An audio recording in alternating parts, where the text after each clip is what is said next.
Ei, som. E.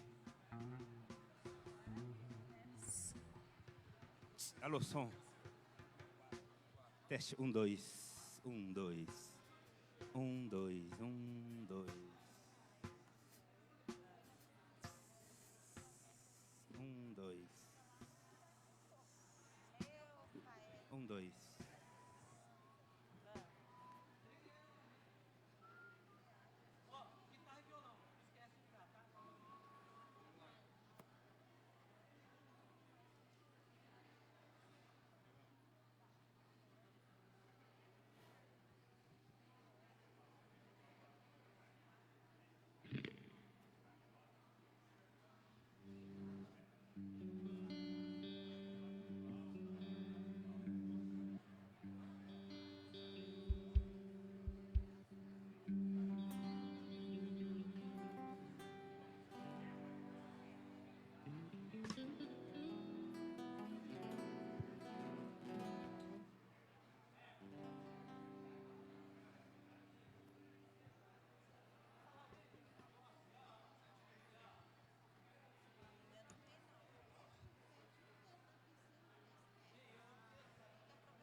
O Espírito de Deus está aqui,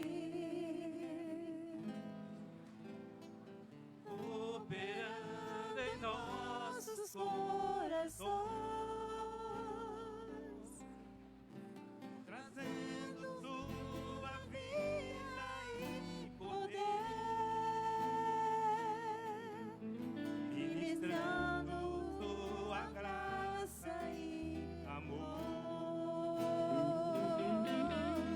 Os feridos de alma são curados, os cativos e oprimidos livres são, os enfermos e doentes são sarados, pois o Espírito de Deus está aqui, pois o Espírito de Deus está aqui, pois o Espírito de Deus está aqui.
Senhor fez é bom, tudo que o Senhor fez é bom.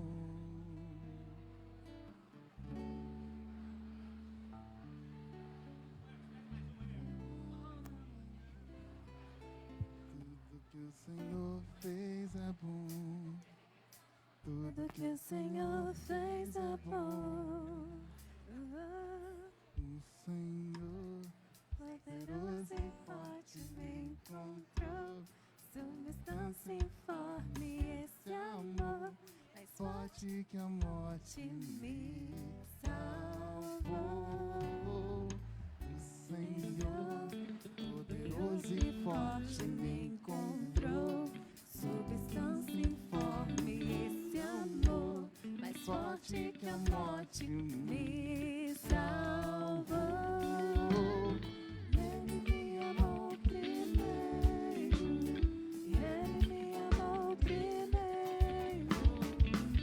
Eu amarei para sempre, eu amarei para sempre. Ele me amou primeiro, Ele me amou primeiro.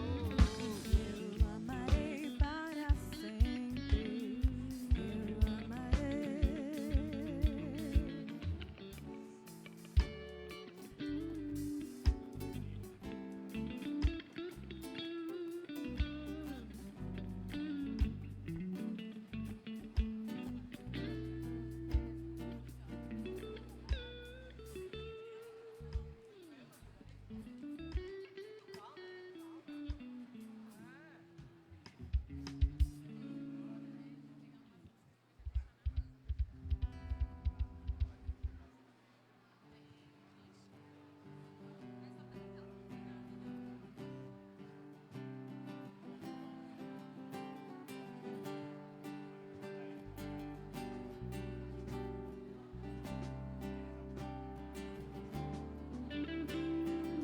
Ele é exaltado, o Rei é exaltado nos céus.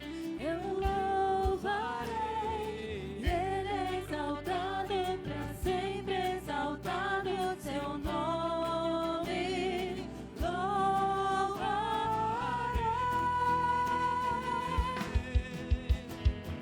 Ele é o Senhor, sua verdade vai sempre reinar.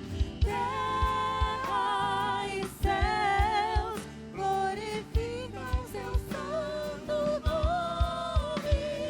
Ele é exaltado, o Rei é exaltado no céu. Vamos ficar de pé?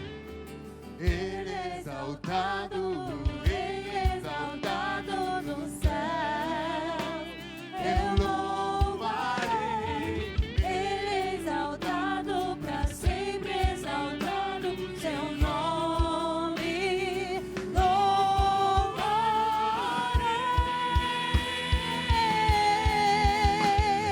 Ele é o Senhor, sua verdade vai sempre reinar. Terra e céus glorificam seu santo nome. Ele é exaltado, no céu. Ele é exaltado. Exaltado no céu. Ele é exaltado, no céu.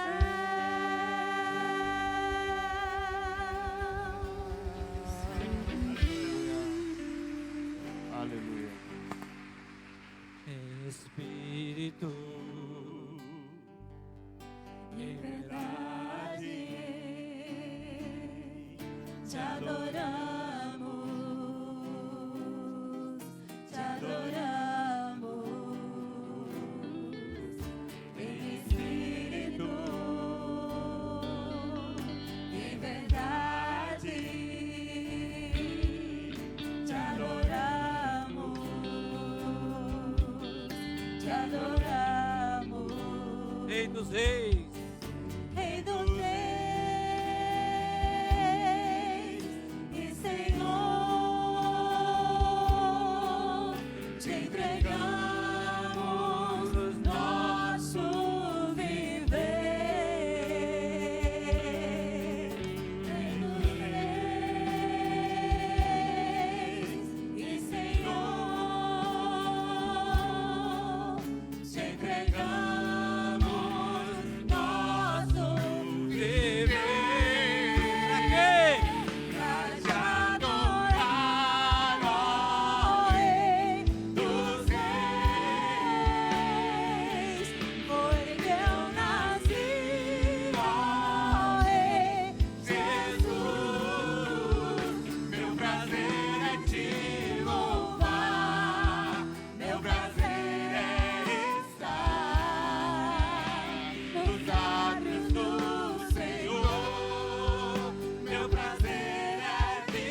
Deus, venha, Espírito de Deus, venha renovar o meu viver, encher de nova vida todo dia. Eu quero ser a bênção que o Senhor agora faz viver as suas maravilhas com amor. Vivifica-me, vivifica-me, renova-me, vem fortalecer o meu viver. Aumenta a minha fé, que eu possa crer e ver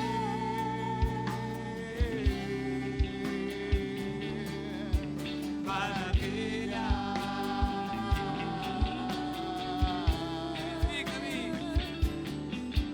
Vivifica-me, renova-me, vem fortalecer o meu viver. Aumenta a minha fé, que eu possa crer e ver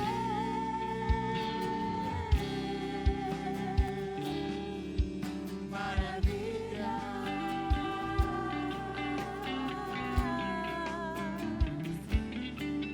Maravilha.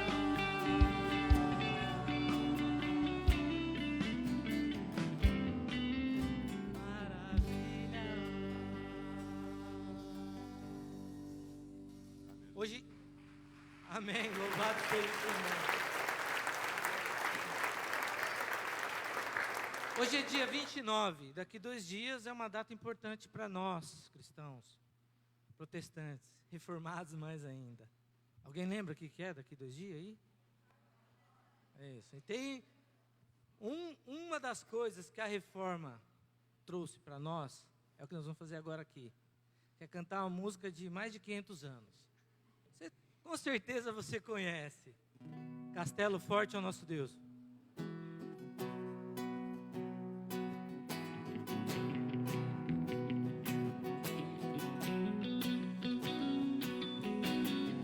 Castelo forte é nosso Deus, espada e bom escudo, com seu poder defende os seus, em todo transe agudo, com fúria pertinaz, persegue Satanás, com ânimo cruel, astuto e muito rebelde, igual não há na terra.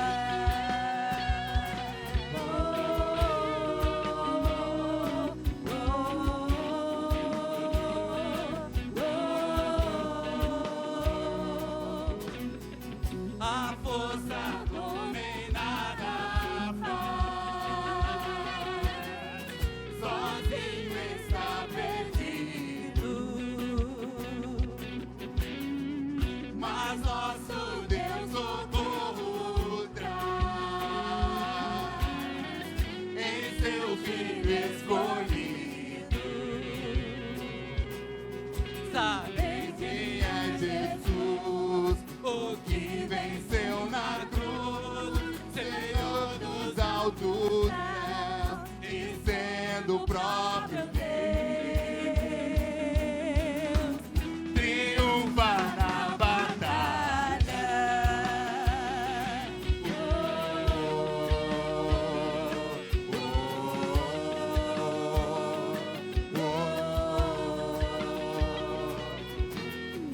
Se nos quiserem devorar,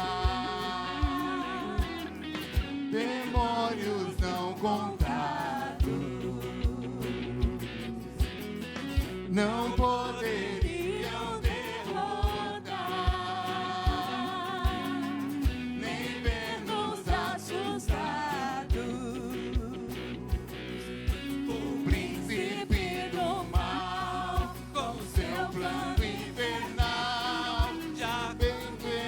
tudo está vencido, cairá. Por uma só palavra.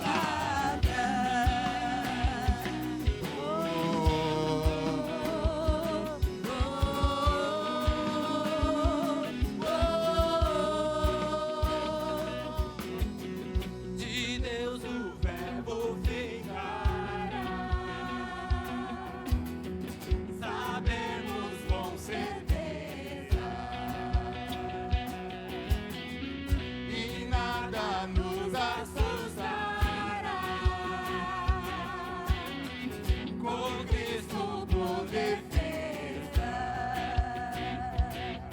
se temos de perder, família vem poder, se tudo se acaba e a morte enfim chegar.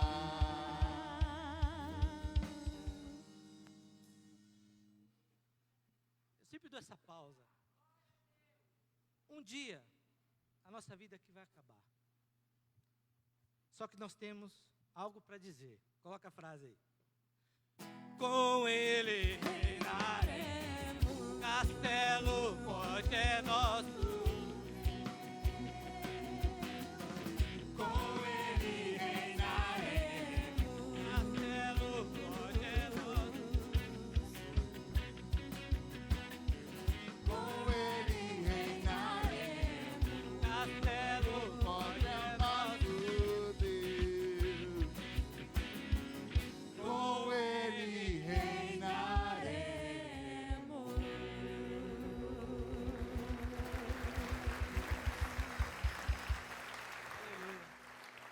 Amém. Vamos orar.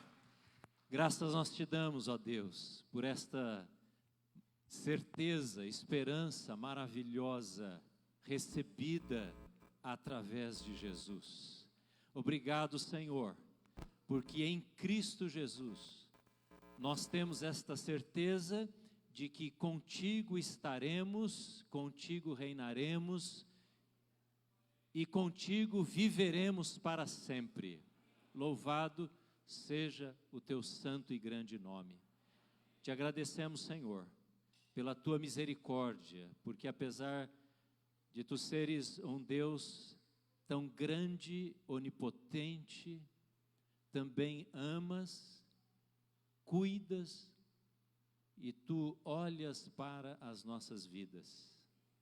E assim, Senhor, nesta noite, em torno da tua palavra e através de Cristo Jesus, nos apresentamos com louvor a Ti, ó Deus, e queremos que nesta noite o nome de Jesus seja glorificado.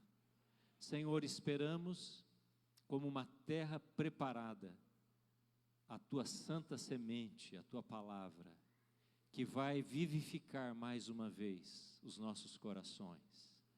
Senhor, nós queremos pedir que o Teu Espírito Santo nesta noite trabalhe em cada um de nós, os que estão lá na galeria, aqui embaixo, talvez nos corredores, lá no hall, alguns que nos ouvem pela internet nesta hora, que o Teu Espírito trabalhe em nosso coração, fazendo com que desejemos, como alguém que tem fome e sede, desejemos a Tua presença, o Teu governo, a Tua direção sobre as nossas vidas e recebamos, ó Deus, o avivamento, o revigoramento que só pode vir do alto. É o que queremos e o que precisamos nesta noite. Por isso nós oramos agora mesmo pelo reverendo Hernandes Dias Lopes, e que para que através da vida dele, a palavra seja pregada e os corações sejam tocados. Que o Senhor use nesta noite, como tem usado em seus livros, em suas mensagens, como nesta tarde, reunidos aqui hoje, que mais uma vez ele seja renovado pelo Senhor, e através da instrumentalidade do teu servo, o Senhor mesmo fale com o teu povo reunido, em nome de Jesus. Amém, amém, amém. Podemos sentar, queridos irmãos, irmãs. Uma saudação especial àqueles que nos ouvem pela internet, a você que está aqui, você que é de uma outra igreja, que está conosco, dá uma levantadinha na sua mão assim, você que nos visita, você que é de outra igreja, que bom, seja muito bem-vindo, viu? Seja muito bem-vindo. Se aí do seu lado tem um lugarzinho, estende a mão assim, fica com a mão levantada, até que a diaconia possa conduzir alguém perto de você, usar esse lugar que está sobrando aí. Ajude a diaconia a localizar pessoas, tá bom? Lá na galeria também, ó, já tem gente descendo. Muito bom. Deixa eu apresentar então o Cristiano primeiro, antes do pastor Hernandes vir pregar. Cristiano, vem cá, Cristiano, por favor. O Cristiano, ele é um irmão muito querido. O pessoal da Igreja do Avivamento já conhece o Cristiano, já ou não? Já, não é? Vocês viajaram para Israel há pouco tempo, né? E ele foi com vocês. O Cristiano trabalha na empresa que levou o pessoal do Avivamento Bíblico. Cadê o pessoal aí da Igreja Avivamento Bíblico? Tem vários ali, né? Lá atrás. E vai também nos levar agora em novembro, né? Vai uma turma grande aí de várias igrejas. E o pastor Hernandes vai estar lá, vai pregar para nós lá, vai ser uma bênção, né? Em novembro do ano que vem. Daqui um ano, estamos aguardando já esse dia, né? Se você quiser informação sobre esse assunto, depois do culto, né? Pode falar com você, né? E aí pode dar mais informações. Obrigado, viu, Cristiano? Muito bem.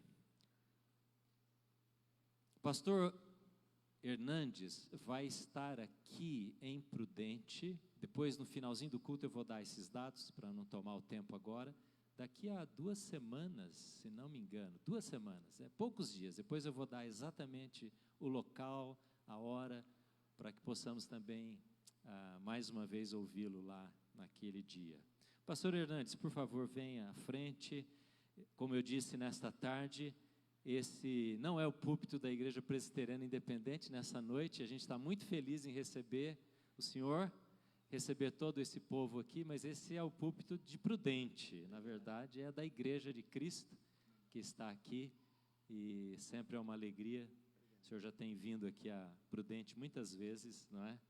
E que Deus use mais uma vez nesta noite. Estamos desejosos de ouvi-lo, amém? Amém. Muito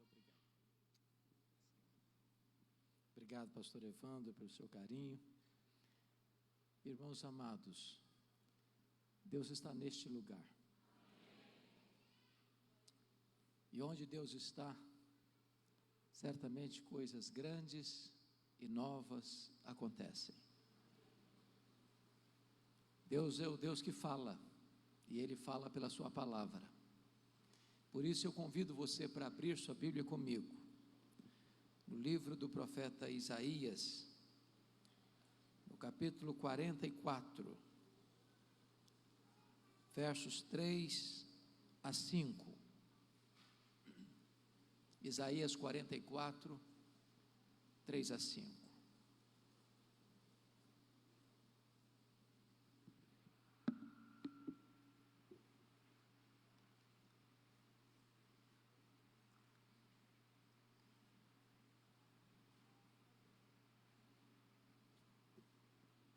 Esse texto diz o seguinte: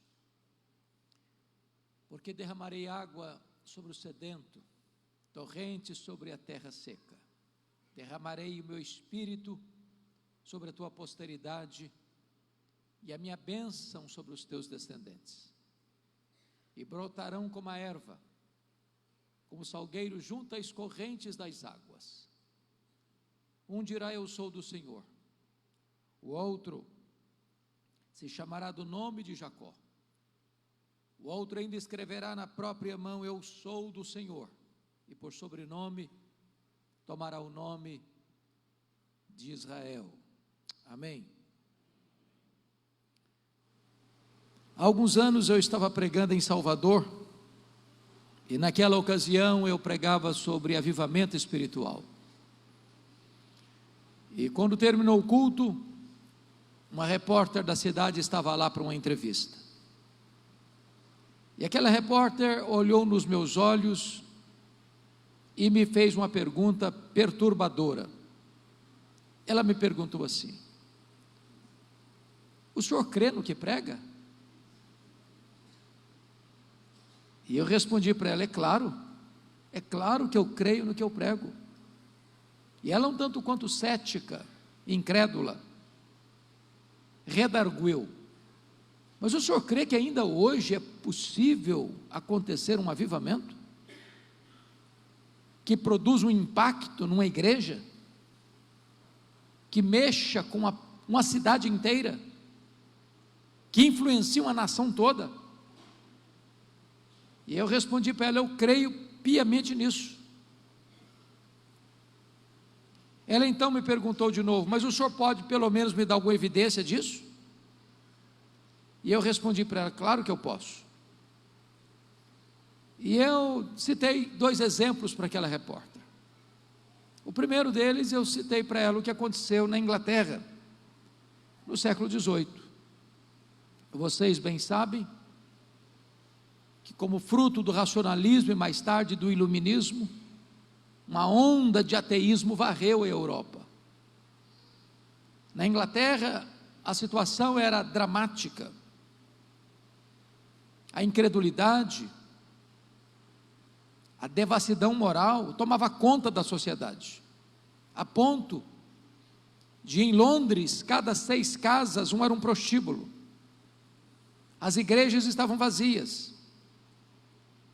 Os pregadores não acreditavam mais ser a Bíblia a palavra de Deus. Pregadores descomprometidos pregavam sermões mortos para auditórios vazios e sonolentos, e desciam do púlpito para se embriagarem nas mesas de jogo. Naquela época, os críticos diziam que dentro de uma década o cristianismo estaria banido da Inglaterra e da Europa.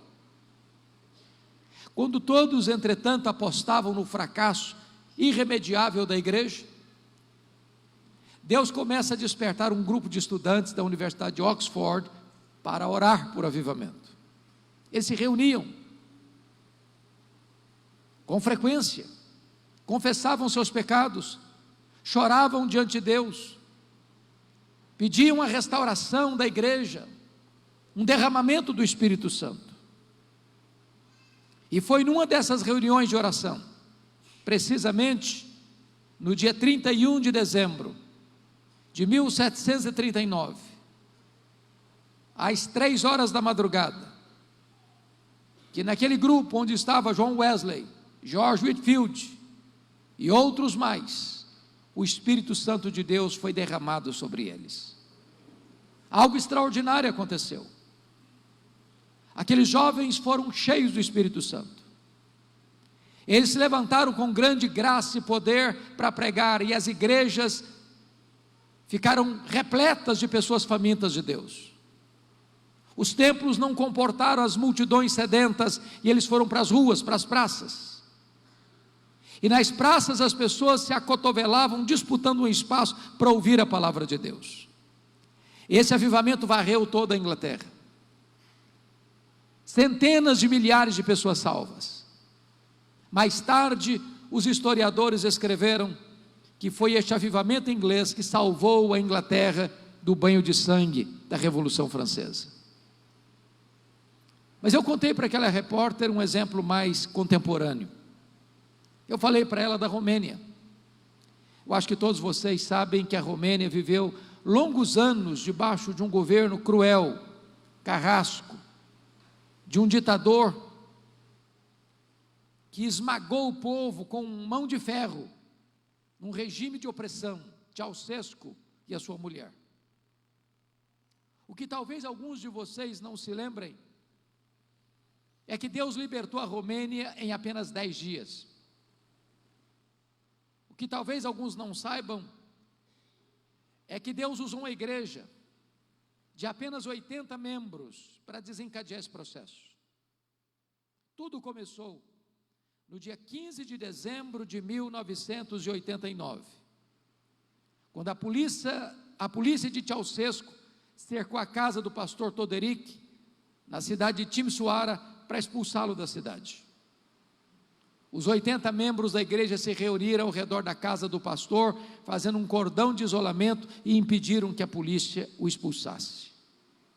A polícia foi buscar reforços, e os crentes da cidade se uniram. Um jovem da igreja batista comprou velas e as distribuiu à boca da noite. Quando a polícia chegou, com truculência, com armas pesadas, e começou a atirar naqueles crentes, de forma impiedosa, deram um tiro na perna desse moço batista, correram com ele para o hospital, para amputar-lhe a perna, para salvar-lhe a vida. Quando ele estava gemendo no seu leito de dor, alguém se aproxima dele e pergunta: você está arrependido, jovem? Ele respondeu: não, eu não estou arrependido, eu perdi uma perna, mas eu acendi a primeira vela.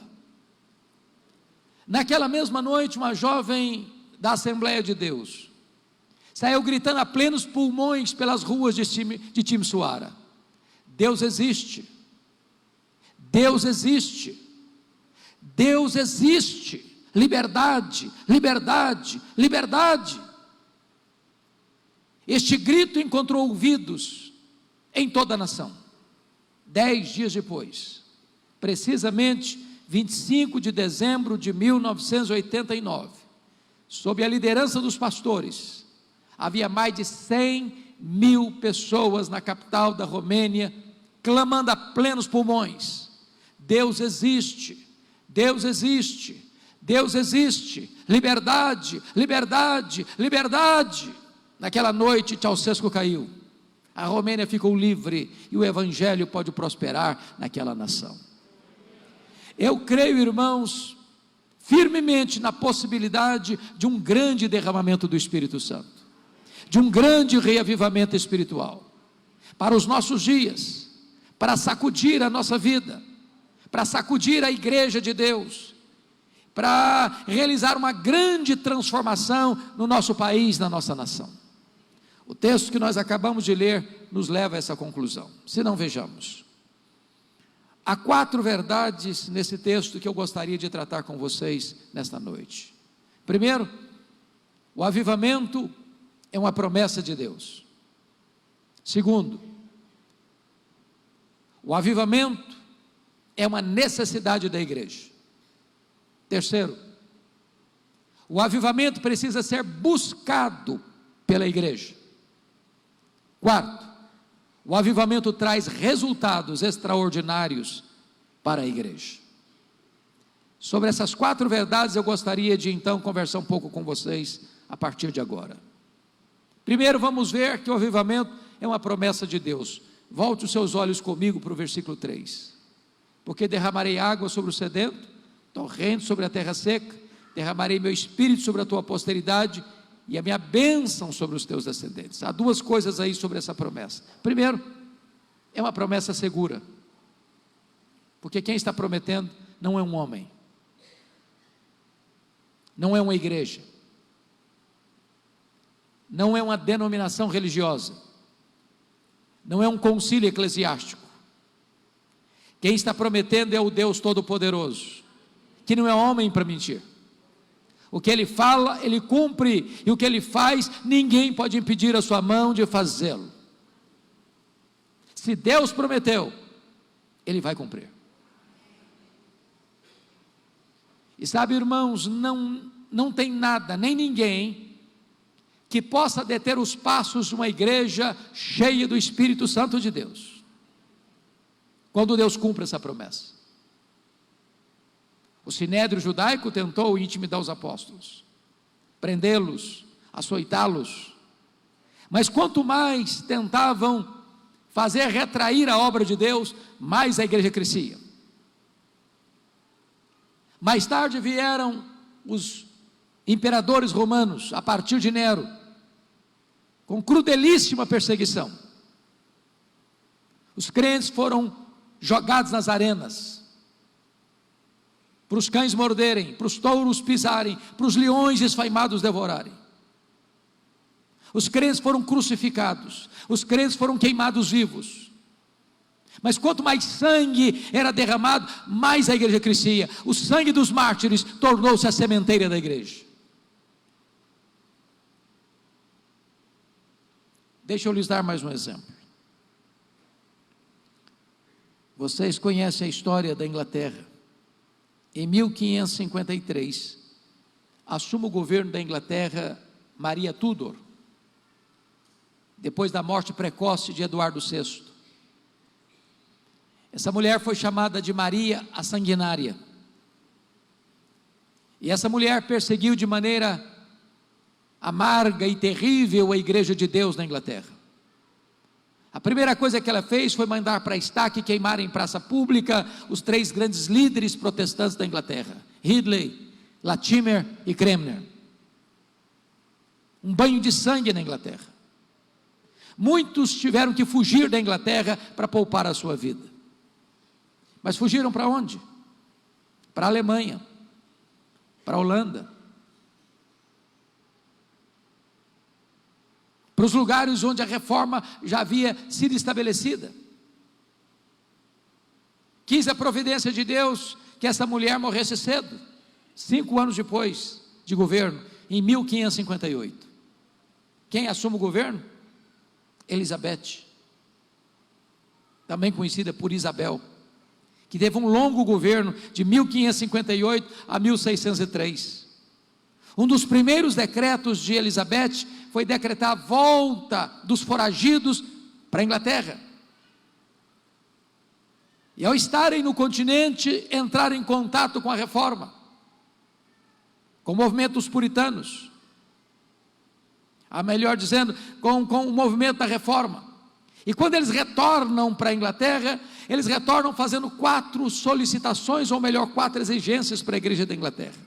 Nós queremos uma igreja com teologia pura. Nós queremos uma igreja com liturgia pura. Nós queremos uma igreja com governo puro. Nós queremos uma igreja com vida pura. E eles desencadearam na Inglaterra um dos mais importantes movimentos de reforma e reavivamento da história da igreja, o movimento dos puritanos. E agora nós aprendemos uma lição. Maria Tudor, Maria Sanguinária, não sabia disso, mas Deus a havia constituído em presidente das missões estrangeiras da Inglaterra.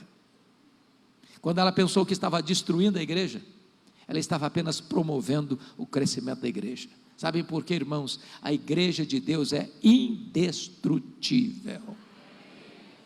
O Deus que prometeu derramar sobre ela o seu Espírito é o Deus que a protege e é o Deus que a conduz em triunfo. Mas em segundo lugar, irmãos, essa promessa não é apenas segura, essa promessa é também abundante. Volte os olhos de novo comigo para o verso 3.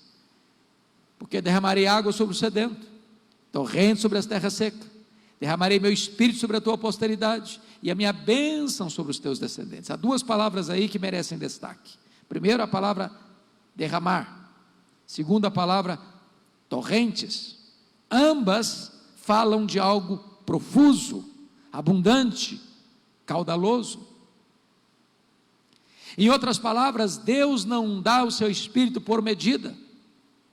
Ele tem mais para nós. Ele tem muito mais para nós. Você bem sabe que todo crente, salvo, claro, tem o Espírito Santo. Ninguém pode ser salvo sem ter o Espírito Santo. Se alguém não tem o Espírito de Cristo, esse tal não é dele. Mas uma coisa é ter o Espírito Santo presente, outra coisa é ter o Espírito Santo presidente. Uma coisa é ter o Espírito Santo, outra coisa é o Espírito Santo nos ter.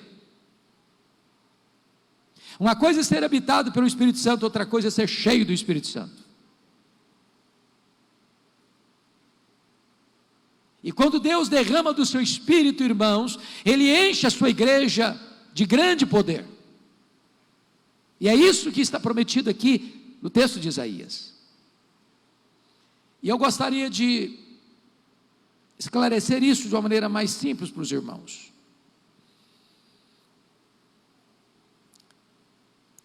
Para mim é um dos textos mais sublimes da Bíblia, é a oração de Paulo em Efésios, capítulo 3, 14 a 21. Parece-nos que Paulo, quando estava de joelhos, alcançava o pináculo da sua teologia. E no capítulo 3, versículo 19, penso eu que Paulo alcançou as alturas mais elevadas, que uma oração pode ser, você pode pedir numa oração.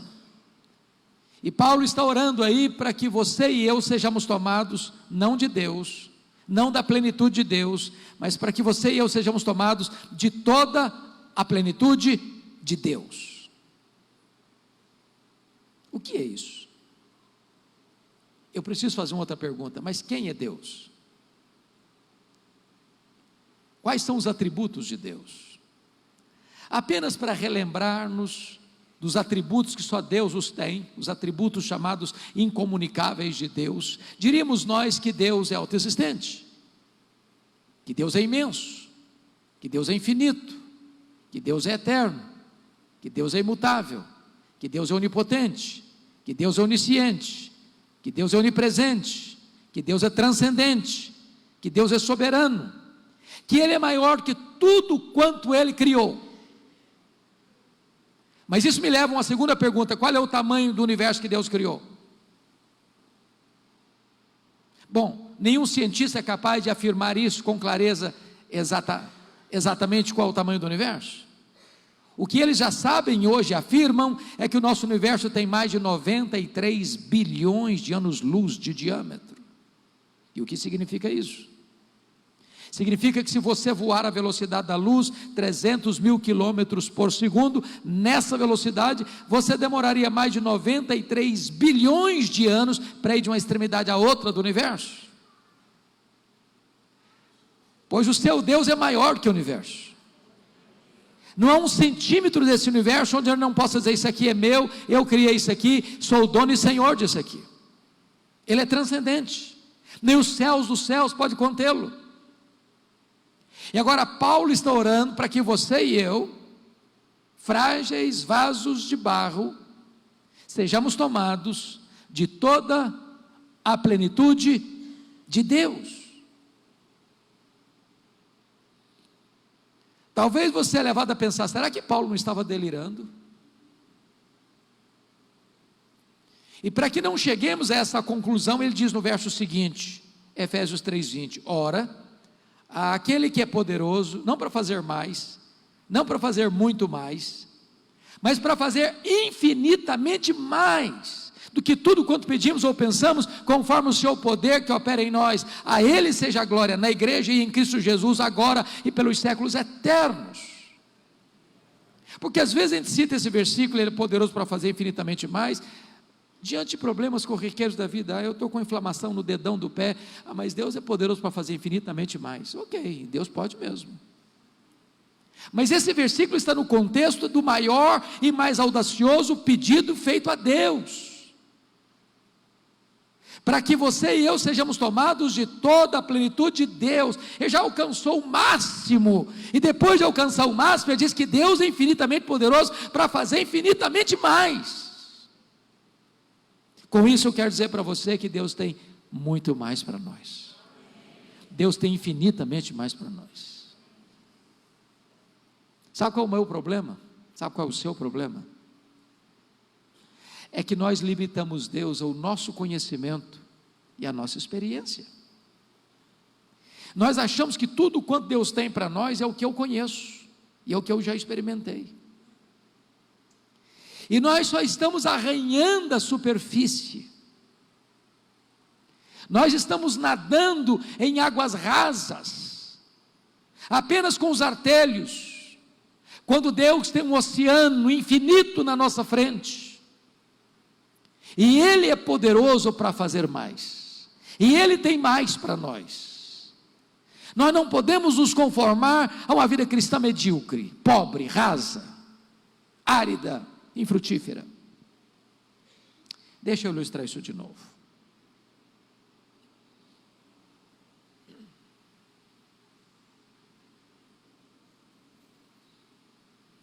No século XIX, havia uma família muito pobre nos Estados Unidos.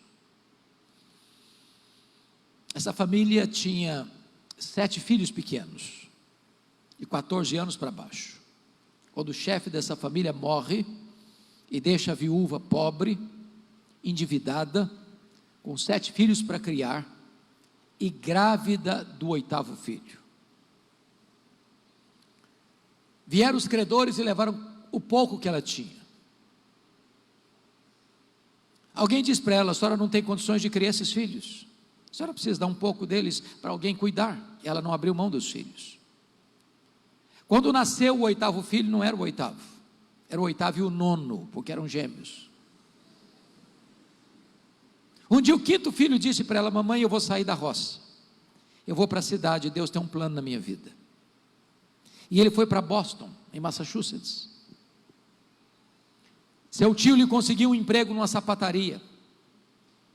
Um dia o seu professor de escola bíblica dominical, que não limitava o seu trabalho de ensino a 4 paredes, foi lá na sapataria e levou aquele moço a Cristo. Aquele menino um dia está numa igreja, quando o pregador se levanta e diz assim: o mundo está para ver o que Deus pode fazer com um homem totalmente entregue nas suas mãos. Ele diz: meu Deus, eu quero ser esse homem. Um dia ele já era um pregador conhecido na América, estava pregando em Chicago, numa igreja metodista, e 2 senhoras abordaram-no na porta da igreja: nós estamos orando pelo senhor. Ele diz: mas por quê? E elas responderam: para que Deus o revista com o poder do Espírito Santo. Certa feita ele caminhava em Nova York, pela Wall Street, quando de repente o Espírito Santo veio com grande poder sobre ele. Ele saiu correndo, entrou na casa de um amigo, fechou a porta, caiu de joelhos, e parecia que ondas elétricas penetravam pelo seu corpo. Ele sentiu uma alegria indizível, um gozo inefável, e chegou a dizer mais tarde que ainda que dessem toda a riqueza do mundo em troca daquela experiência, que ele rejeitaria. Quando ele se levanta dos seus joelhos, nunca mais a vida dele foi a mesma, nunca mais a história da América foi a mesma. A partir dali, aquele homem levou mais de 500.000 pessoas a Cristo. Aquele homem era Dwight Lyman Moody, um dos maiores avivalistas de todos os tempos. Pois Deus é o mesmo, pois Deus pode fazer o mesmo. Ele prometeu e Ele é fiel para cumprir. Porque derramarei água sobre o sedento, torrente sobre a terra seca, derramarei meu espírito sobre a tua posteridade e a minha bênção sobre os teus descendentes. Mas há uma segunda verdade nesse texto, irmãos. Primeiro é que o avivamento é uma promessa de Deus, mas a segunda verdade é que o avivamento é uma necessidade da igreja. Volte os olhos de novo para o verso 3. Porque derramarei água sobre o sedento, torrente sobre a terra seca, derramarei meu espírito sobre a tua posteridade e a minha bênção sobre os teus descendentes. Há muitos símbolos do Espírito Santo na Bíblia, como o vento, como o hálito, como a pomba, como o azeite, como o fogo. Mas aqui o Espírito Santo é simbolizado pela água. E por quê? Para ensinar-nos algumas lições. Primeira delas: não tem vida onde não tem água. Você pode ter o melhor terreno, você pode ter a melhor semente, você pode ter os melhores insumos, você pode ter a melhor tecnologia. Se não tiver água, a semente morre mirrada no ventre da terra.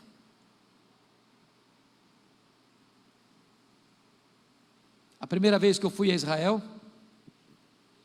Deus me deu a oportunidade de ir 11 vezes, me chocou muito, porque atravessando o deserto do Sinai, entramos no território de Israel, e do lado de cá era o deserto, seco, morto. Do lado de lá, tinha um pomar de laranjas, muito bonito, com muitos frutos. E eu perguntei ao guia: qual é o segredo? Do lado de cá reina a morte, do outro lado a vida ser tão exuberante. E ele me respondeu: onde tem água, toda a terra é terra boa.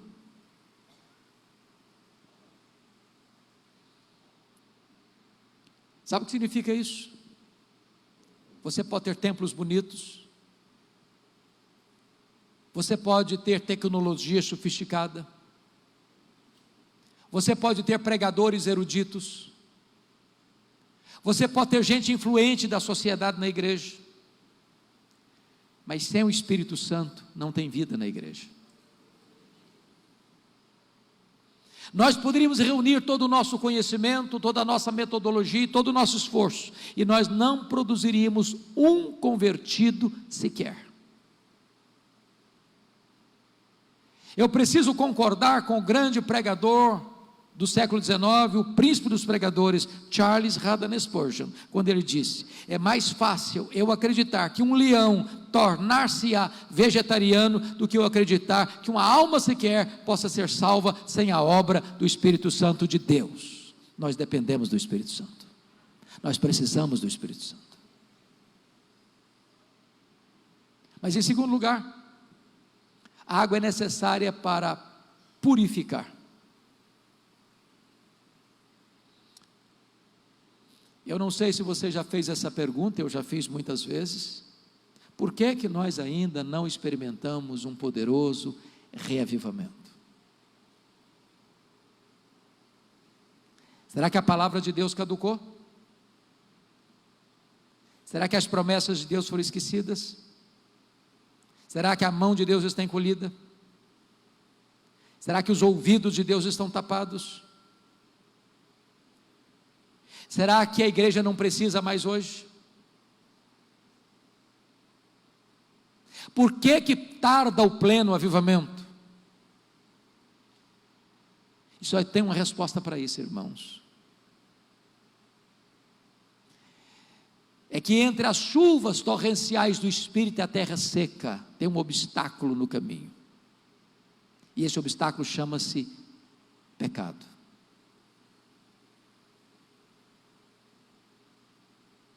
Lembram de Elias?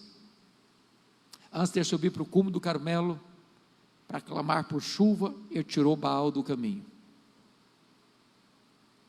Ele eliminou Baal. Não adianta trocar Baal de lugar. Não adianta botar roupagens novas em Baal. Não adianta dar outros nomes a Baal. Enquanto ele não for tirado do caminho, as chuvas não descem. Para mim, um dos textos mais dramáticos, diria eu, de toda a Bíblia, está em Josué capítulo 7. Vocês se lembram da vitória retumbante de Israel diante da imponente e inexpugnável cidade de Jericó. E vocês se lembram da derrota acachapante de Israel diante da insignificante cidade de Ai. E quando Josué estava prostrado com os anciãos, Deus disse para ele: pode ficar de pé, Josué. Há pecado no meio do arraial. E enquanto o pecado não for removido, eu não serei convosco. Enquanto o pecado não for removido, não podereis resistir aos vossos inimigos.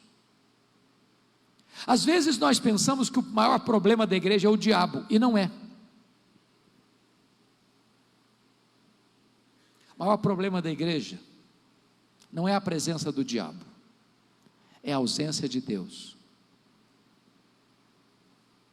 A Bíblia diz que o nosso pecado faz separação entre nós e o nosso Deus.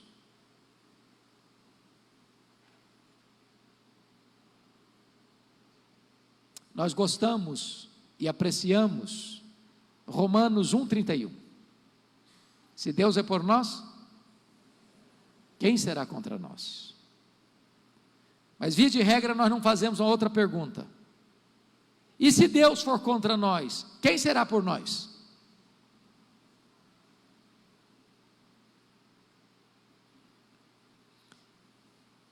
Nós precisamos do Espírito Santo, irmãos, sabem por quê? Porque é o Espírito Santo quem convence de pecado. Falta em nossas assembleias choro pelo pecado. Falta em nossos cultos choro pelo pecado. falta em mim choro pelo pecado. Talvez falte em você choro pelo pecado. Nosso coração está calejado, duro, impenetrável. Ouvimos a palavra de Deus, mas a coisa não muda. Aumentamos o nosso conhecimento e o nosso coração continua duro. Andamos nas mesmas práticas, nos mesmos erros, nos mesmos vícios, nas mesmas transgressões, nos mesmos pecados. E não há avivamento onde não há quebrantamento. Não há avivamento onde não há arrependimento. Não há avivamento onde não tem choro pelo pecado. O avivamento começa com choro, com arrependimento, com confissão, com sede de Deus, com sede de santidade. Foi isso que Josué disse mais tarde para o povo: santificai-vos, porque amanhã o Senhor fará maravilhas no meio de vós. Foi isso que Deus disse na época de Salomão: se o meu povo, que se chama pelo meu nome, se humilhar e orar e se converter dos seus maus caminhos, então eu virei dos céus, perdoarei os seus pecados e sararei a sua terra. Nós precisamos do Espírito Santo para que o nosso coração amoleça. Nós precisamos do Espírito Santo para que nós tenhamos consciência e convicção de pecado. Nós precisamos do Espírito Santo para que a nossa vida mude.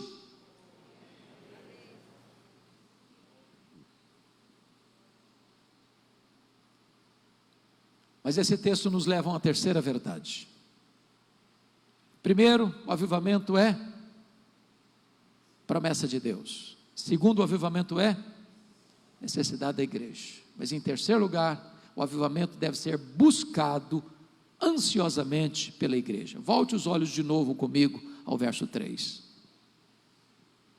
Porque derramarei água sobre o sedento, torrente sobre a terra seca. Derramarei meu espírito sobre a tua posteridade e a minha bênção sobre os teus descendentes. Há duas palavras aí que eu gostaria de ressaltar. Primeiro, sedento. Segundo, terra seca. Você já viu uma terra seca? Há 14 anos Deus me tem dado o privilégio de pregar, talvez na maior conferência evangélica deste país, nos últimos anos, Consciência Cristã em Campina Grande, na Paraíba. Sempre acontece no período chamado período do carnaval. Muitas vezes, ao chegar naquela região, o coração aperta, porque a terra está nua, rachada, e o gado morrendo de fome e de sede. A terra está bramando por chuva. Você já passou sede num lugar ermo? A sede é pior do que a fome. Se você estiver com fome, seu estômago dói, o alarme toca. Mas se você não se alimentar naquele momento, a dor vai embora. E você jejua 1 dia, 2 dias, 3 dias, 1 semana. Alguns conseguem um pouco mais. Há outros que chegam a 40 dias. Não é assim, entretanto, com a sede. A sede é implacável. A sede tortura você. A sede esmaga você. A sede estiola você. A sede mata você. Sabe quando a igreja vai experimentar um avivamento? É quando a igreja tiver sede de Deus. Agora, olha o cenário religioso brasileiro.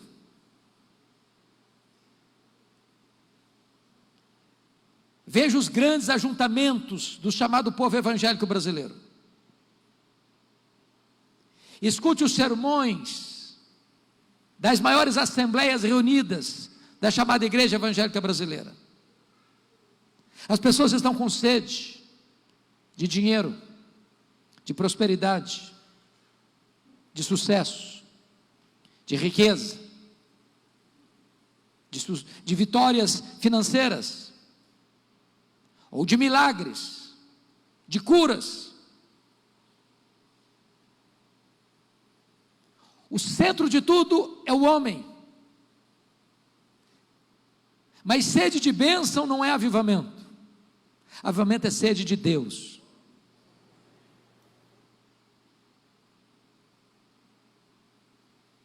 E é por isso, irmãos, que nunca houve, nem no relato bíblico, nem no registro da história, nenhum avivamento que não fosse precedido por oração.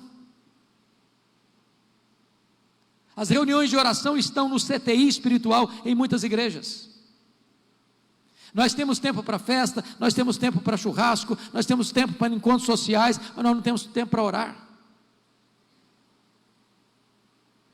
Não há sede de Deus. Estamos ocupados demais para nos ocuparmos com Deus.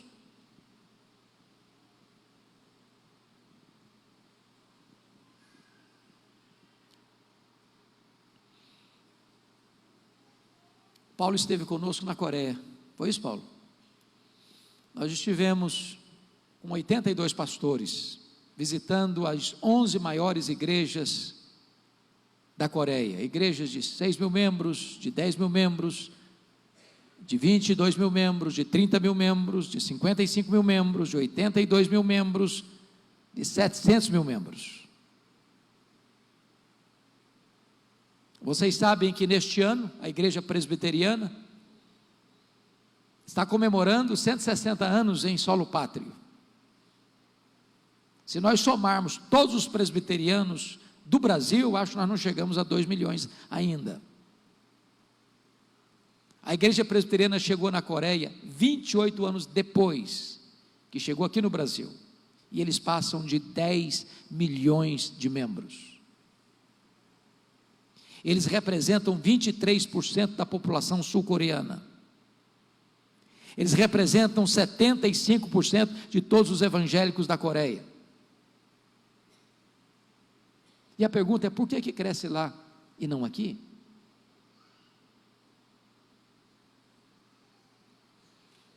E quando nós fomos pesquisar por quê, rodando nessas igrejas, e em cada uma delas ouvindo o pastor ou o pastor auxiliar falando para nós da razão e dos motivos e das causas do crescimento daquela igreja, ouvimos como um coro uníssono que a principal causa do crescimento da igreja é oração, oração, oração.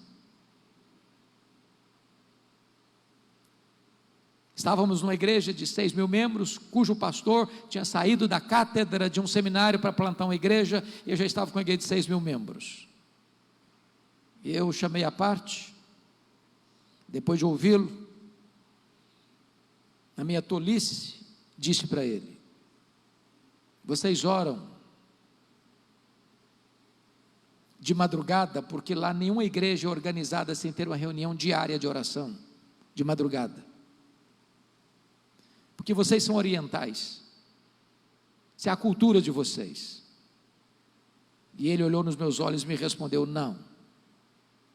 No mundo inteiro as pessoas levantam de madrugada para ganhar dinheiro.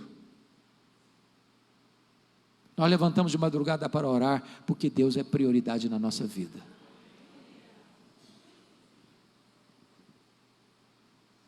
Nós fomos uma igreja que na época tinha 55 mil membros, aquela igreja tinha 4 reuniões diárias de oração, 4, uma das 4 às 5, outra das 5 às 6, outra das 6 às 7, outra das 7 às 8, nós fomos na segunda, de 5 às 6, eu nunca vi nada igual na vida. Estávamos nos aproximando do templo, quando vimos gente correndo na rua, com a Bíblia na mão. Chegamos no estacionamento, os diáconos paramentados, coordenando o estacionamento. Quando entramos na igreja, o coral togado, a igreja cheia, contamos mais de 80 pessoas assentadas em frente ao púlpito, que não tinha mais lugar para sentar. Quando esse povo levantou a voz para orar, a sensação que eu tive que os céus haviam se findido e Deus havia descido naquele lugar. Fomos na igreja metodista, a maior igreja metodista do mundo, na época com 82 mil membros. O pastor que plantou a igreja ainda era o pastor, começou com a sua família. E perguntamos: pastor, qual o segredo? E ele respondeu: oração. E ele nos disse que no sábado, ele vai para a montanha de oração da igreja. E ele passa ali na presença de Deus em oração, aquele sábado e aquela noite. No domingo de manhã, ele desce direto da montanha de oração para o púlpito. Ele diz: meu sermão é o mesmo, mas quando eu prego, os corações se derretem.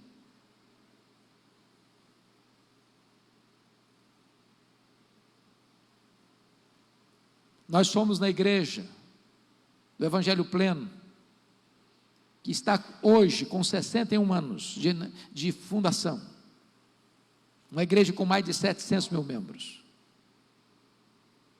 na época com mais de 700 pastores auxiliares, com mais de 10 mil grupos de estudos bíblicos, com emissoras de rádio e televisão, um jornal diário de 2 milhões de cópias. E eu fiquei imaginando como é que devia ser a agenda de um pastor de 700 mil membros. E eu fiquei pasmo quando li no seu livro que ele gasta apenas 30% do seu tempo para administrar essa mega igreja e gasta 70% do seu tempo para buscar a Deus em oração e estudo da palavra.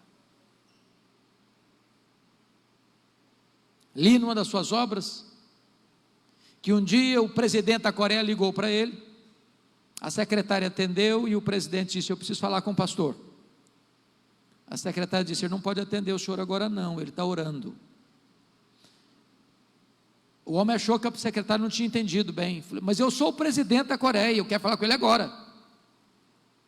E a secretária disse: ele não pode atender o senhor não, ele está orando. Mais tarde, claro, o presidente ligou para o pastor, bravo. E o pastor respondeu: sabe por que eu não atendi o senhor? É porque eu estava falando com alguém muito mais importante do que o senhor. Eu estava falando com o Rei dos Reis e com o Senhor dos Senhores. Oh, amados irmãos, se nós queremos um avivamento, nós precisamos ter sede de Deus.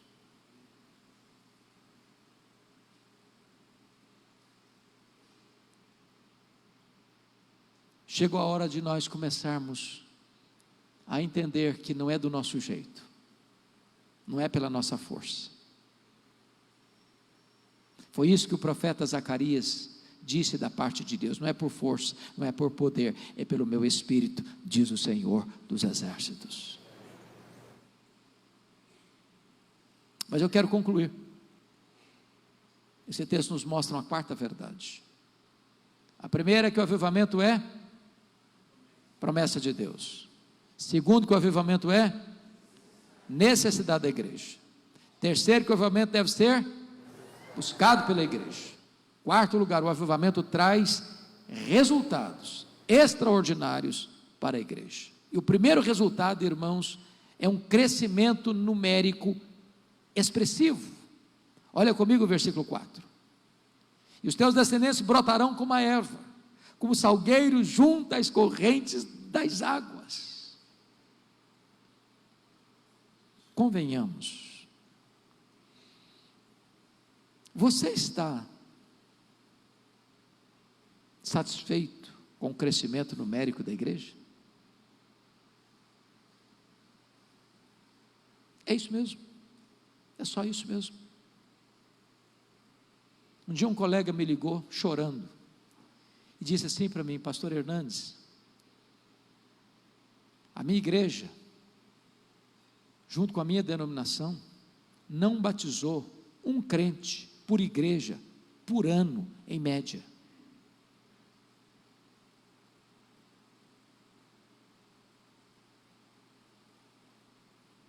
Por quê?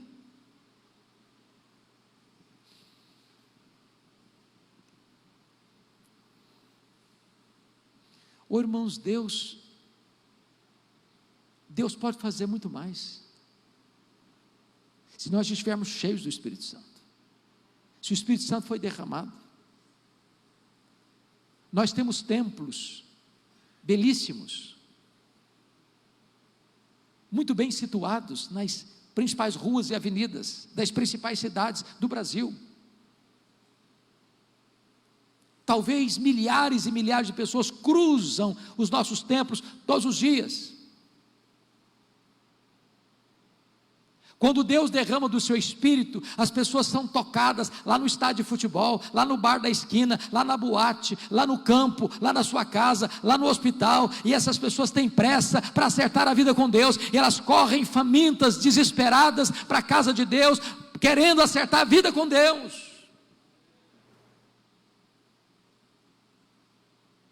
Quando Deus derrama do seu Espírito, a vida no culto, a vida no louvor, a vida na pregação, há poder nas palavras.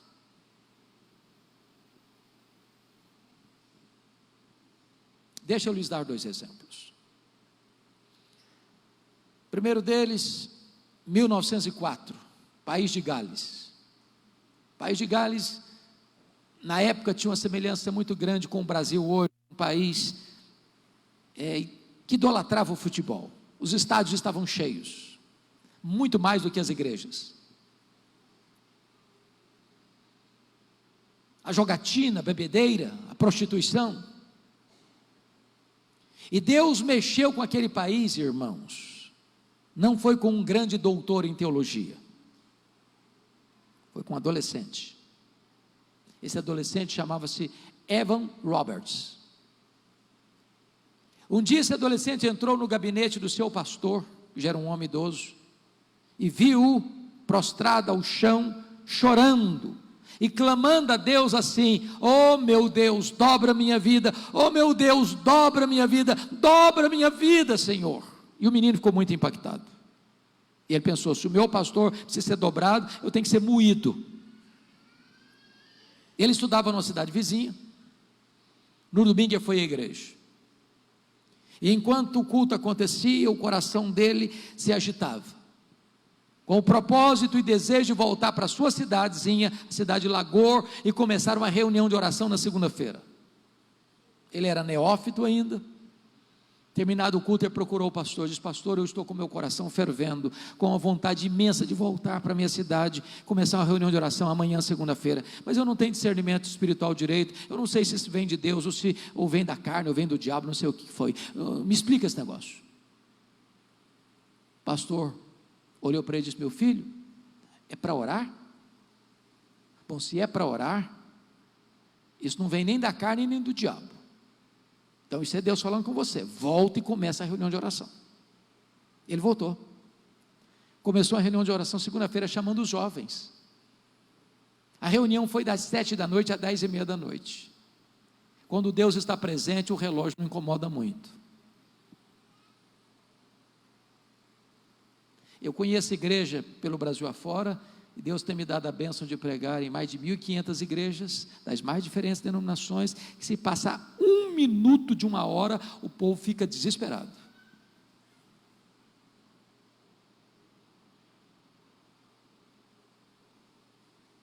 Na terça-feira, a igreja estava em peso, na reunião de oração. Na quarta-feira, uma multidão na reunião de oração. Para encurtar a conversa, no sábado, o comércio da cidade fechou, porque ninguém queria saber de outra coisa a não ser buscar Deus em oração. Os estádios de futebol começaram a ficar vazios, os bares vazios, os prostíbulos fecharam as portas, os juízes presenteavam uns aos outros com luvas brancas, porque não tinha crime mais para julgar. Em 6 meses, mais de 100.000 pessoas convertidas. Esse avivamento varreu todo o país de Gales. Porque quando Deus derrama do seu Espírito, os descendentes de Abraão vão brotando como salgueiros junto às correntes das águas. Deixa eu lhes dar um segundo exemplo. Acho que todos vocês conhecem o pastor Ronaldo de Almeida Lidório. É um missionário muito querido, que se não todos aqui, a maioria o conhece bem. Deus me deu a bênção de ter seu pai como pastor, e de desfrutar da companhia dele em Nova Venécia, quando nós crescemos. Foi para o seminário, Deus o chamou para a obra missionária, ainda no seminário, mesmo antes de ir para o seminário. Quando ele terminou, Deus o chamou para ir plantar uma igreja, começar um trabalho missionário em Gana. um povo animista, feiticeiro, ágrafe, não tocado pelo Evangelho. E o Ronaldo gasta alguns dias e até semanas, no meio de matas e alagados, para descobrir esse povo no mapa. Quando o Ronaldo chega entre o povo Concomba, ele fica ali 3 meses orando e jejuando para ali Deus dar uma estratégia para alcançar os Concombas. Depois de 3 meses de oração e jejum, Deus faz o primeiro milagre entre os Concombas. Eles não aprendem o nome dele. Ronaldo era um nome impronunciável para eles. Trocaram o nome dele para um nome africano, Umborbe. E Umborbe significa o homem que diz que existe um Deus. Quando ele chegava numa aldeia, alguém lhe perguntava: qual é o seu nome? Ele respondia: eu sou o homem que diz que existe um Deus. Eles provocavam uma segunda pergunta: quem é o seu Deus? E ele dizia: ajunte o povo da aldeia que lhes contarei quem é o meu Deus. Não tinha melhor exórdio de sermão do que o nome dele. Foi desta maneira que uma mulher de uma aldeia vizinha, com a criança de 7 meses, com ferida da cabeça aos pés, percorre uma trilha de 3 dias a pé, com a criança nos braços. E ela chega onde o Ronaldo estava e pergunta: o senhor é o homem que diz que existe um Deus? O Ronaldo disse: sim, sou eu mesmo. Ela disse: eu gostaria de saber se o seu Deus pode ajudar minha filha. Os deuses que eu conheço não puderam fazer nada por ela. Se o seu Deus tem poder, peça o seu Deus para curar minha filha. Ronaldo pegou aquela criança nos braços, com a sua esposa, fizeram uma breve oração. Disse: meu Deus, este povo não sabe que tu és o Deus vivo. Este povo não sabe que o teu filho venceu a morte, ressuscitou, tem todo o poder nos céus e na terra. Cura esta criança, Senhor, para o testemunho do Evangelho, para a glória do teu nome.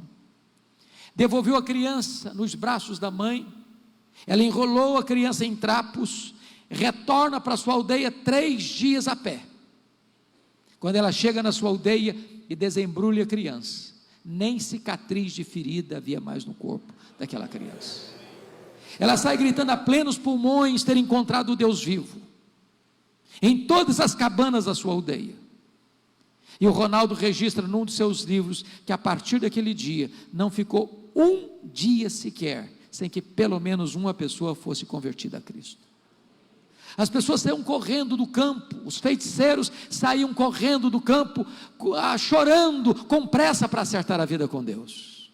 Quando ele sai de lá, ele deixa lá 14 igrejas, com mais de 4.000 pessoas convertidas.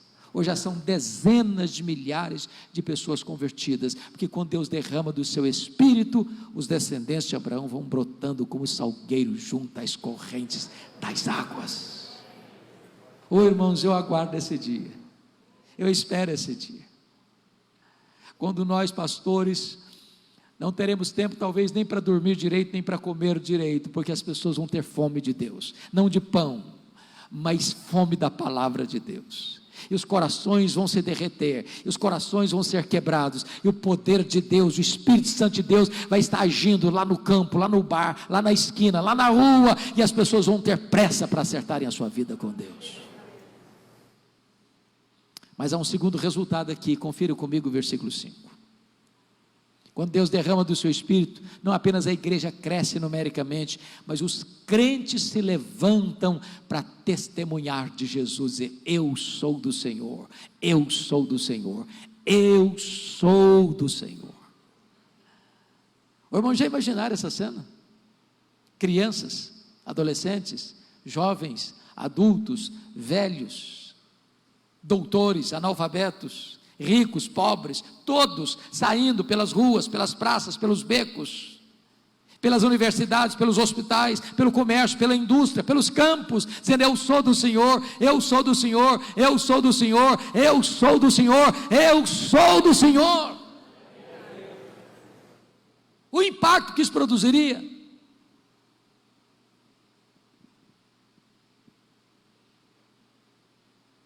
Hoje, pouco mais de 5% apenas dos crentes já tiveram a experiência de levar uma pessoa a Cristo. Somos agentes secretos do reino. Uma pessoa trabalha 10 anos na mesma sala que outra pessoa e não fala de Jesus para ela. Fala de futebol, fala de política, fala de tempo, fala de qualquer coisa, menos de Jesus. Em tempos de avivamento isso não acontece. Talvez você argumente o seguinte: bom, mas eu não sou pastor. Eu não fiz teologia. Eu não conheço tanto assim a Bíblia. Outros dizem, mas eu sou tímido. Outros não. Eu não preciso falar, minha vida mostra. Deixa eu dizer uma coisa para você: a fé vem pelo ouvir. Essa conversa fiada aí de que só basta testemunho para você falar nada, isso daí não tem base bíblica não.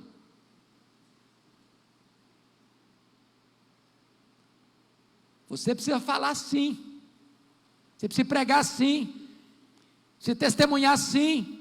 A sua vida avaliza a sua pregação. A fé vem pelo ouvir, e ouvir a pregação, a palavra de Cristo. Então pregue, então fale, então anuncie o Evangelho. Deixa eu ilustrar isso.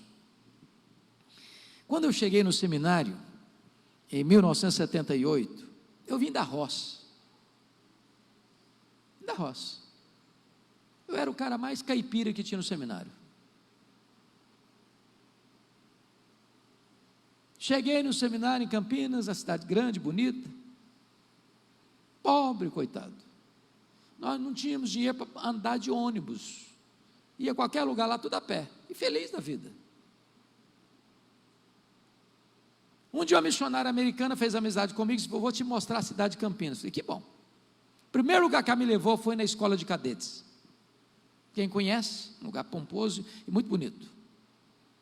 E eu não sei se você sabe, mas via de regra, quando uma pessoa vai para o seminário, a gente chama de calouro, a pessoa chega lá com o coração fervendo, e prega até para poste no meio da rua.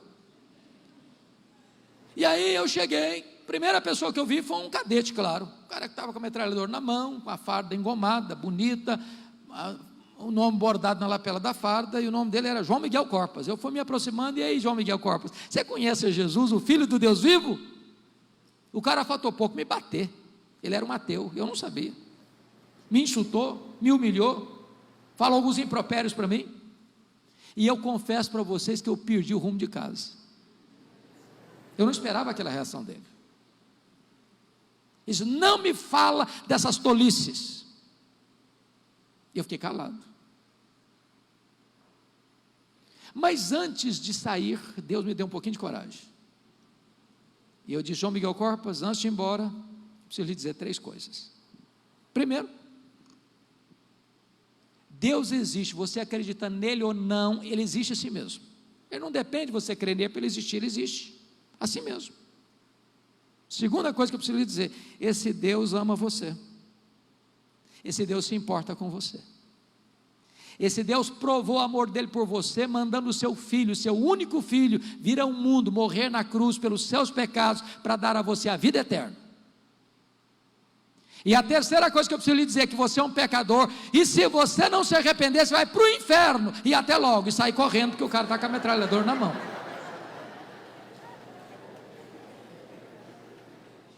O que eu nunca podia esperar é que a mesma missionária americana voltasse no seminário no dia seguinte, e ela voltou. Ele disse: Hernandes, você precisa ir na minha casa agora. Eu falei: o que foi? O João Miguel Corpas está lá em casa e quer te ver. Eu fiquei mais preocupado ainda. Falei: meu Deus, eu acho que eu fui indelicado com o homem, ele já está aborrecido comigo. Eu fui para lá pensar 1000 coisas. Quando eu chego na casa daquela mulher, João Miguel Corpas estava sentado no fundo da sala. Quando ele me viu entrar, ele se levantou, correu na minha direção, me segura pelos braços, quase me tira do chão, e com lágrimas nos olhos ele me disse: por favor, me fale do seu Deus, me fale do seu Jesus.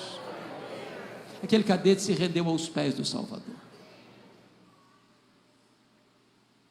Era perto do mês de julho, período das férias, eu fui para casa. Quando eu retornei das férias, ele me ligou: já levei 3 colegas a Cristo aqui na escola de cadetes. Foi batizado em Campinas, tornou-se um evangelista onde ele trabalhava. Depois que eu saí do seminário, eu perdi o contato com ele. Estou pregando há pouco tempo, há uns 3, 4 anos, não me lembro certo, em Águas de Lindóia, num congresso, e alguém se aproxima de mim e pergunta assim: você tem notícia do João Miguel Corpas? Falei: não, eu queria muito saber notícias dele. Ele disse: pois ele é meu amigo. Falei: e aí, como é que ele está? Ele me disse: ele está concorrendo ao generalato. Tem mais, ele é um pastor evangélico, ele é pastor da Igreja Assembleia de Deus. Na semana seguinte eu estava pregando na Igreja Presbiteriana de Vila Maria, em São Paulo, e lá estava o João Miguel Corpas com a sua esposa para me dar um abraço. Meses depois eu estava em Santos, jantando com a família dele, e ele me dizendo quantas coisas lindas e maravilhosas Deus fazia na sua vida, na sua família, na sua história. E Deus me ensinou uma lição: abra a tua boca e eu a encherei. Não é o seu conhecimento, não é a sua eloquência, não é a sua metodologia, é o poder do Evangelho de Jesus Cristo. Irmãos amados, quando o Espírito Santo nos toma, nós não podemos ficar calados.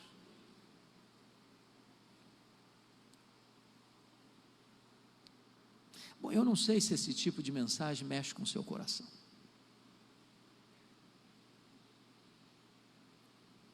A minha oração, pastor, tem sido essa: meu Deus, eu não quero apenas ouvir falar.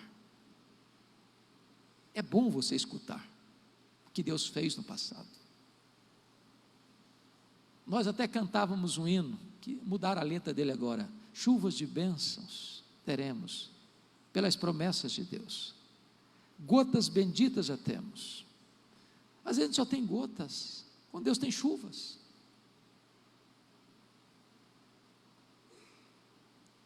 E Deus tem uma promessa: derramarei água sobre o sedento, torrente sobre a terra seca, derramarei meu espírito sobre a tua posteridade, e a minha bênção sobre os teus descendentes.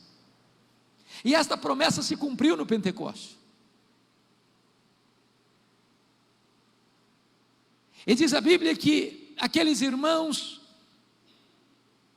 retornando da ascensão de Cristo, entraram no cenáculo, porque Jesus tinha dado para eles uma palavra: permanecei na cidade até que do alto sejais revestidos de poder. E eram 120 membros, e diz a Bíblia que todos perseveravam unânimes em oração, 10 dias, quando de repente os céus se rasgaram, o Espírito Santo desceu com grande poder sobre eles, em línguas como de fogo, e todos ficaram cheios do Espírito Santo, e passaram a falar em outras línguas as grandezas de Deus. E nesse momento Pedro se levanta, porque a multidão se reúne, se ajunta, querendo saber o que era aquilo. Alguns pensando: ah, não são galileus, outros: não, estão bêbados. E Pedro responde: não, eles não estão bêbados. O que está acontecendo aqui é o cumprimento da promessa de Joel, que nos últimos dias ele derramaria do seu espírito. E Pedro se levanta e prega uma mensagem cristocêntrica: a morte de Cristo, a ressurreição de Cristo, a ascensão de Cristo, o senhorio de Cristo, e não espera nem a pregação terminar, e o apelo brota do auditório para o pregador: o que vamos fazer? E ele disse: arrependei-vos, e cada um de vós seja batizado em nome do Senhor Jesus Cristo, para a remissão dos vossos pecados, e recebereis o dom do Espírito Santo. E esta promessa não é apenas para vós, é para os vossos filhos, para aqueles que estão longe, para quantos o Senhor nosso Deus chamar. Essa promessa é para esta igreja, essa promessa é para o meu coração, é para o seu coração, é para as igrejas aqui representadas, é para a cidade Presidente Prudente. Essa promessa é para a igreja de Deus nessa nação, essa promessa é para nós, essa promessa é para hoje.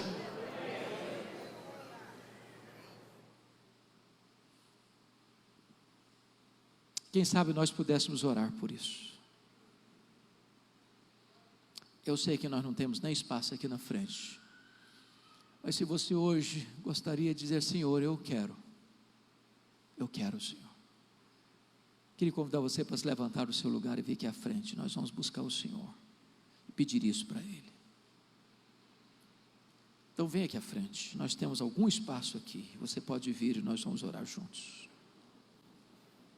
Você que está na galeria, talvez você fique um pouquinho à frente aí na galeria, mas vamos fazer isso.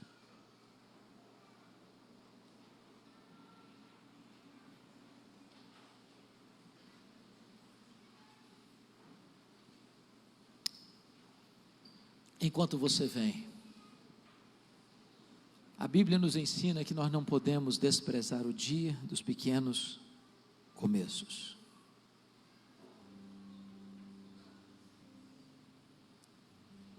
Deus olha do céu à procura apenas de um coração que seja totalmente dele.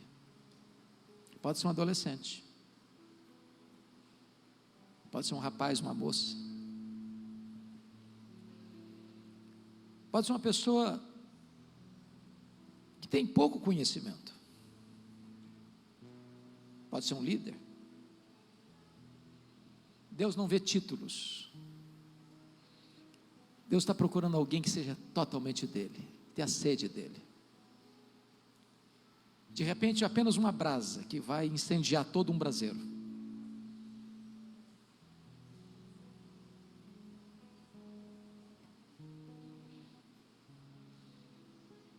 Mas Deus espera de nós, irmãos, perseverança, perseverança. Quando o Senhor disse para aquela igreja lá, 120, permanecei na cidade, até que do alto sejais revestidos de poder, Ele disse, olha, orem 10 dias e vai acontecer. Até que? Até que?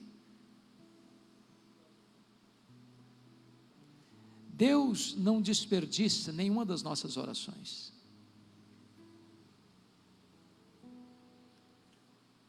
Quando o pastor Erle Steven esteve no Brasil, experimentou um grande avivamento na África, nós perguntamos para ele, pastor, o que é avivamento? E ele disse, é preparar o caminho do Senhor para que Ele se manifeste. Ainda tem montes que precisam ser nivelados, ainda tem vales que têm que ser aterrados, ainda tem caminhos tortos que precisam ser endireitados, ainda tem caminhos escabrosos fora do lugar que precisam ser colocados no lugar certo. E então toda a carne verá a salvação de Deus. Vamos orar ao Senhor.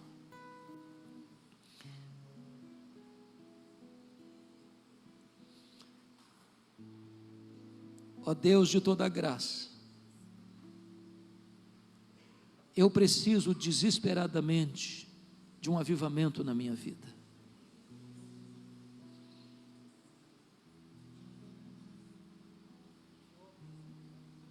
Eu reconheço, Deus, que muitas coisas têm me encantado e me distraído. E eu te peço que tu produzas no meu coração nesta noite, no coração dos meus irmãos, uma fome, uma sede da tua presença.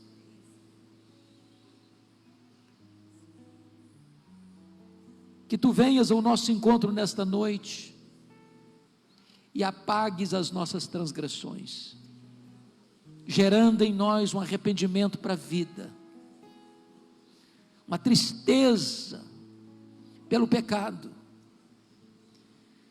mas uma pressa urgente de corrermos para os braços de Jesus e encontrar nele perdão, cura e restauração. Que as correntes da iniquidade sejam quebradas, que os vícios sejam vencidos, que as práticas de pecados sejam abandonadas, que um tempo novo de busca, de sede, de santidade seja estabelecido no nosso coração, que um amor renovado pela tua palavra brote na nossa alma, que tenhamos deleite na oração, que te conheçamos na intimidade, que as riquezas e os brilhos e o glamour deste mundo não suplante em nós o desejo de te conhecer, de sermos cheios do Espírito Santo. Restaura a tua igreja, Senhor, reaviva a tua obra no decorrer dos anos, inflama a nossa alma, ó meu Deus, e derrama sobre nós essas torrentes do teu Espírito. Nós não queremos apenas ouvir falar do que tu já fizeste no passado. A nossa oração é: faz de novo, Senhor. Faz de novo, Senhor. Tu és o mesmo Deus. Faz de novo, Senhor. Manifesta-te a nós por amor do teu nome. Tem misericórdia de nós e derrama sobre a tua igreja estas torrentes do teu Espírito. É o nosso clamor, é a nossa necessidade, em nome de Jesus. Aleluia, aleluia. Dê um abraço no seu irmão, na sua irmã, por favor. Depois retorne ao seu lugar.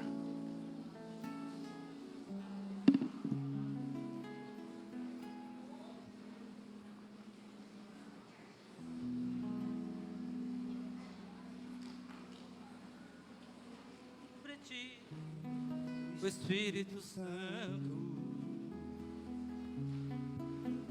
e o poder do Altíssimo te envolverá, descerá sobre ti o Espírito Santo.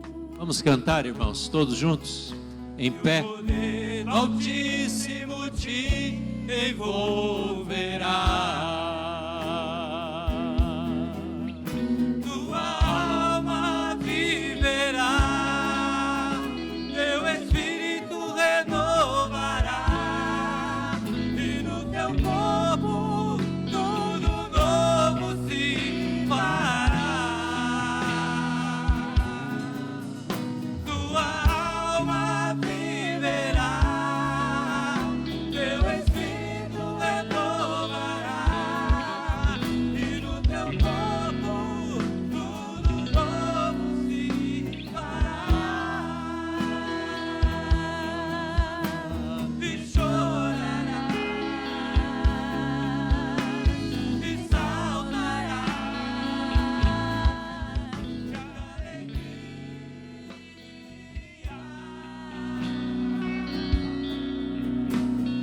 Vem, Espírito Santo, visitar. Vem, Espírito Santo, restaurar. Vem, Espírito, agora me guiar. Vendo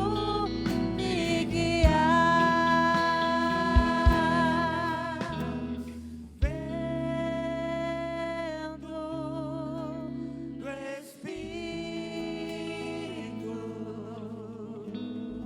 vendo do Espírito, sopra nesse lugar e enche os nossos corações.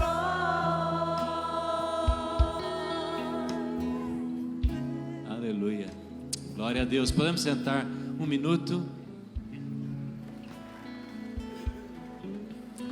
Cada um de nós saia daqui nesta noite dizendo: Senhor, essa mensagem foi para o meu coração. Amém? Para o meu coração. Não o coração de quem não está aqui, não o coração de alguém que não pôde vir, mas foi para o meu coração. E a resposta seja pessoal, a partir de hoje, a partir de amanhã, orando junto em casa, não é? Com os filhos, com o cônjuge, orando e clamando ao Senhor para que essa obra do Espírito Santo ocorra em nós e a partir de nós. Amém? Que seja assim na nossa vida. Obrigado, Evander Hernandes. Saiu cedinho hoje de Campinas, de São Paulo, foi a Campinas, trabalhou lá na LPC, veio para cá, amanhã cedinho pega o avião, vai para Santa Catarina, faz o trabalho lá, e assim, que Deus conserve a sua saúde, também da sua família em São Paulo. Deus abençoe a sua vida. Também ao Cristiano. Cristiano saiu de Sorocaba, veio para cá para encontrar o pastor Hernandes e ajudá-lo, apoiá-lo, e volta amanhã de madrugada também para São Paulo. Deus abençoe e leve o nosso abraço para o Marcos Maciel e toda a equipe. Lá na porta, no hall, você pode comprar livros. Está ali a livraria Emerick, o Eduardo está lá, tem uma equipe. O pastor Hernandes escreveu ao longo de, eu acredito, muitos anos, não é? Muitos comentários do Novo Testamento, indo de Mateus até Apocalipse. E agora, esta semana, estávamos vendo ali, foi isso tudo juntado em 3 volumes de 5.500 páginas de comentários de todo o Novo Testamento. Então você pode conhecer. Quem aqui já leu um livro do pastor Hernandes, um comentário? Nossa, muita gente. Então você pode passar ali, comprar, adquirir, quem sabe dar de presente, não é? Já está chegando aí o final do ano, uma boa oportunidade para você comprar um livro, guardar e dar um presente abençoador para a vida de alguém da sua família, não é mesmo? No dia 12 de novembro agora, daqui a 12, 13 dias, não é? 2 semanas, na verdade 2 semanas, porque vai ser uma terça-feira. O pastor Hernandes vai estar aqui de novo, nessa corrida de ir para lá e para cá, não é?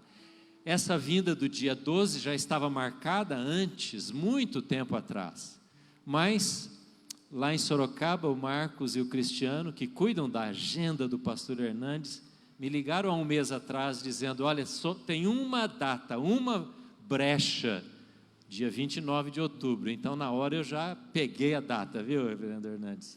Mesmo sabendo que daqui 2 semanas ele estaria aqui de novo. Então, no dia 12 de novembro, às 5 da tarde, lá na Igreja Metodista, ali na Coronel Marcondes, haverá uma reunião para toda a liderança, você que faz parte de ministérios, missionário, pastor, presbítero, líder de jovens, de criança, qualquer área de liderança, você pode ir lá às 5 da tarde, e depois à noite o culto, às 20 horas, ali mesmo também. Aí nós vamos continuar nesse banquete, não é? Mas um banquete que faz a gente agir, não só ouvir, não é? Mas praticar a palavra, amém, irmãos? Então, Deus abençoe a sua vida. Vamos ficar em pé. Eu quero convidar você que está na ponta aí do corredor, vem para o meio aqui, vamos dar a mão um para o outro. Não é uma reunião da Igreja de Jesus, nós estamos representando milhares e milhares aqui da nossa cidade. Eu vou pedir que o pastor Hernandes venha aqui, tenha a gentileza de vir aqui orar pela igreja, de Prudente, abençoando o povo do Senhor. E vamos assim encerrar o nosso culto. Deus amado, nós nos alegramos em Ti, porque o Teu povo, na Tua casa, busca a Tua face. E agora que retornaremos à nossa casa, ao nosso lar, que Tu leves o Teu povo em paz, que Tu protejas o Teu povo, e que a Tua igreja aqui reunida e representada, seja uma igreja viva, dinâmica, operosa, santa, piedosa, comprometida com a oração e com a proclamação do glorioso Evangelho de Cristo Jesus. Sustenta a Tua igreja, reaviva a Tua igreja e fortalece a Tua igreja, para que ela seja uma igreja abençoada e abençoadora nessa cidade. Amém. Que o Evangelho seja anunciado nos 4 cantos dessa cidade, que nenhuma pessoa dessa cidade fique sem saber que Jesus Cristo é o único Salvador, a única esperança que temos. Deus, muito obrigado por este grande ajuntamento, louvado seja o Teu nome, em nome de Jesus, a razão da nossa vida, amém. Amém, amém. Vamos na paz, Deus abençoe sua vida, e vamos viver o Evangelho, vá na paz.